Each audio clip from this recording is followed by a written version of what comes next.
नमस्कार, मेरा नाम है कृष्णा और बहुत बहुत स्वागत है आपका हमारे शो वायरल कट में।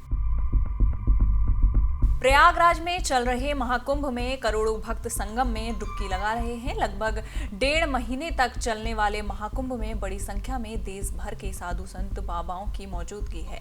इस बीच एक बाबा चर्चा में हैं। वो हरियाणा के रहने वाले हैं। बाबा का असली नाम अभय सिंह है। IIT मुंबई से इंजीनियरिंग में पढ़ाई भी की है। इंजीनियरिंग करने वाले अभय सिंह अब दुनिया के मोह माया से दूर हैं और वो बाबा बनकर जिंदगी के सत्य को जानने की दिशा में चल पड़े हैं। बाबा अभय सिंह की चर्चा सोशल मीडिया से लेकर टीवी चैनलों पर भी हो रही है। बाबा अभय सिंह मूल रूप से हरियाणा के झज्जर जिले के रहने वाले हैं। उन्होंने अपने परिवार से किनारा कर रखा है। बाबा अभय सिंह ने अपने सारे मोबाइल नंबर भी ब्लॉक कर रखे हैं। बाबा अभय सिंह के पिता का नाम करण ग्रेवाल है। पिता अधिवक्ता हैं। पिता करण ने बाबा अभय सिंह को कड़ी मेहनत से पढ़ाया लिखाया था। अचानक अभय के बाबा बनने से परिवार ही नहीं, उनका गांव भी हैरान है। उनके परिजन आज भी उनकी वापसी की उम्मीद में हैं, लेकिन परिवार का ये भी मानना है कि बाबा बनने के बाद उनके बेटे का घर वापस आना संभव नहीं होगा। अभय सिंह को हरियाणा के भिवानी अस्पताल में भी दिखाया गया था। उन्हें तब मालूम चला कि वो अध्यात्म की ओर चले गए हैं। पिता करण का कहना है कि अभय सिंह लोगों को अध्यात्म का संदेश देना चाहते हैं। IIT वाले बाबा अभय सिंह महाकुंभ के दौरान लोगों के बीच छाए हुए हैं। बाबा अभय सिंह का मुख्य संदेश लोगों को आध्यात्मिकता की ओर प्रेरित करना है और ये बताना है कि जीवन का असली उद्देश्य क्या है। वो महाकुंभ के दौरान अपने ज्ञान और अनुभवों को भक्त तक पहुंचा रहे हैं। अभय सिंह ने IIT क्रैक किया, फिर एरोस्पेस में मुंबई IIT में इंजीनियरिंग की पढ़ाई की। 4 साल पढ़ाई करने के बाद फिर फिजिक्स में कोचिंग भी की। इसके बाद उन्होंने ट्रैवलर फोटोग्राफी सीखी, फिर डिजाइनिंग कोर्स में मास्टर्स की डिग्री भी ली। इंजीनियरिंग करने के बाद उनको सुकून नहीं मिला, इसलिए उन्होंने ट्रैवलर फोटोग्राफी शुरू की थी। इडियट की तरह वो भी कुछ और करना चाहते थे। उन्हें लगा कि वो देश और दुनिया घूमेंगे, खूब मौज करेंगे और पैसा कमा। लेकिन इंजीनियर बाबा ने बताया कि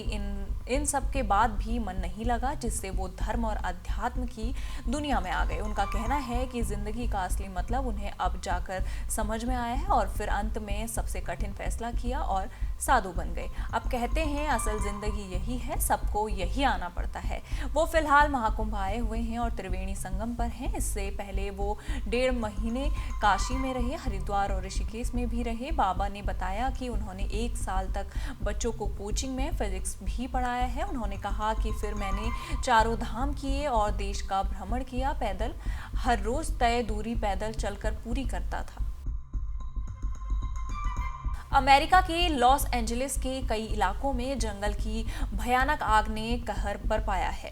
इस आग से जान माल का काफी नुकसान हुआ है। 25 लोगों की मौत हो चुकी है, जबकि 40,600 एकड़ से अधिक भूमि क्षतिग्रस्त हो गई है। कई सेलिब्रिटी के घर जलकर राख हो गए हैं। इस भयानक घटना को लेकर अब तक कई सेलिब्रिटी सोशल मीडिया पर अपनी चिंता जाहिर कर चुके हैं। वहीं अब प्रियंका चोपड़ा ने कहा कि ये सब देखकर उनका दिल बहुत भर गया है। पता चला है कि प्रियंका के पास LA में भी एक आलीशान घर है। कैलिफोर्निया में जंगल की आग अभी भी भड़की हुई है। इसके कारण हजारों लोगों को अपना घर छोड़ना पड़ा है। अनगिनत घर जलकर राख हो गए हैं। लॉस एंजलिस में अपने परिवार के साथ रहने वाली प्रियंका चोपड़ा ने सोशल मीडिया पर अपना दुख व्यक्त किया है और प्रभावित लोगों को अपना समर्थन भी दिया है।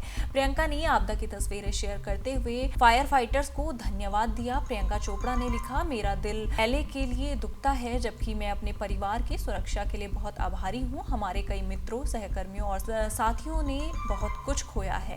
आग ने अनगिनत परिवारों को विस्थापित कर दिया है और पूरे समुदाय को तबाह कर दिया है, जिससे मरम्मत और सहायता की सख्त जरूरत है।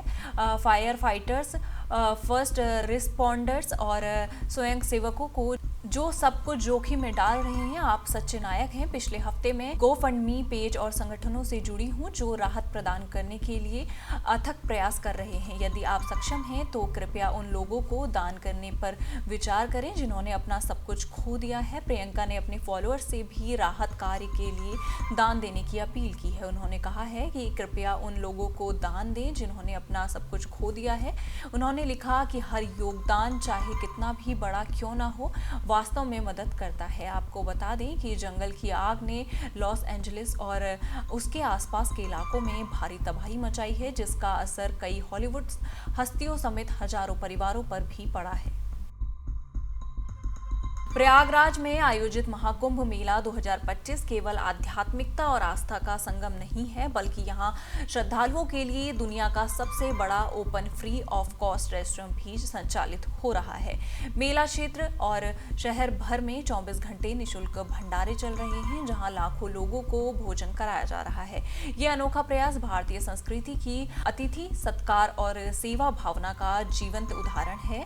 इन भंडारों में बड़ी संख्या में लोग भोजन प्रसाद पा रहे हैं। इलाहाबाद विश्वविद्यालय के शोध छात्र वत्सल श्रीवास्तव के अनुसार इन भंडारों में रोजाना करीब 10 से 15 लाख लोग भोजन कर रहे हैं। ये संख्या इसे दुनिया का सबसे बड़ा निःशुल्क भोजन स्थल बनाती है। मेला क्षेत्र के हर कोने में, हर सेक्टर और हर मार्ग पर ये सेवा जारी है। यहाँ तक कि मेला क्षेत्र के अलावा पूरे शहर में भी भंडारे आयोजित हो रहे हैं। अडानी इस्कॉन के भंडारे में भोर 3 बजे से रात 11 बजे तक भोजन वितरण किया जा रहा है, जो मेला क्षेत्र में 3 अलग अलग स्थानों पर संचालित हो रहा है। हर कैंप में 400 से 500 वॉलंटियर पूरी भक्ति भावना से सेवा में लगे हुए हैं, जहां रोजाना करीब 1 लाख श्रद्धालु भोजन कर रहे हैं। आयोजकों का अनुमान है कि महाकुंभ मेले के समापन तक ये भंडारा लगभग 50 लाख लोगों को निःशुल्क भोजन उपलब्ध कराएगा। इन भंडारों में पूड़ी, कचौड़ी, हलवा, चावल, कड़ी, खीर और खिचड़ी जैसे पारंपरिक व्यंजन श्रद्धालुओं को परोसे जा रहे हैं। कुछ स्थानों पर भोजन को पैकेट में बांधकर भी वितरित किया जा रहा है, ताकि लोग इसे साथ ले जा सकें।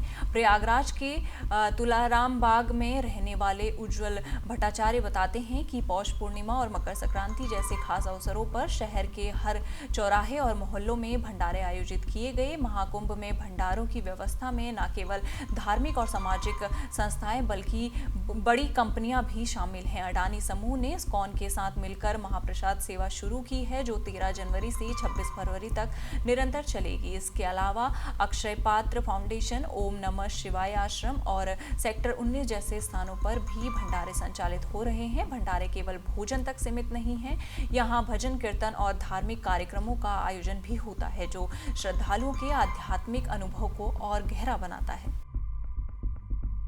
बिहार के सीतामढ़ी जिले के पुपरी पीएचसी अस्पताल में एक महिला ने अजीबोगरीब से दिखने वाले बच्चे को जन्म दिया है। जब एलियन से मिलती शक्ल वाले बच्चे के जन्म की सूचना आसपास के इलाकों में पहुंची, बड़ी तादाद में लोगों की भीड़ बच्चे को देखने अस्पताल पहुंच गई। बच्चा शक्ल में एलियन से मिलता जुलता है, जबकि स्थानीय चिकित्सक का मानना है कि बच्चे का शारीरिक विकास ठीक तरीके से नहीं हुआ है, जिसके कारण शारीरिक संरचना इस तरह की है, जबकि बच्चा पूरी तरीके से स्वस्थ है और इलाज के बाद इसको ठीक भी किया जा सकता है। जन्म के बाद बच्चे को लेकर उसके परिजन अपने घर चले गए हैं। वहीं एलियन से मिलता जुलता शक्ल में जन्म लेने वाले बच्चे की बात आसपास के इलाके में चर्चा का विषय बना हुआ है। इन सारी खबरों पर आपका क्या कहना है, आप हमें कमेंट सेक्शन में जरूर बताइएगा और इसी तरह की देश दुनिया की खबरों के साथ जुड़े रहने के लिए देखते रहिए जनसत्ता।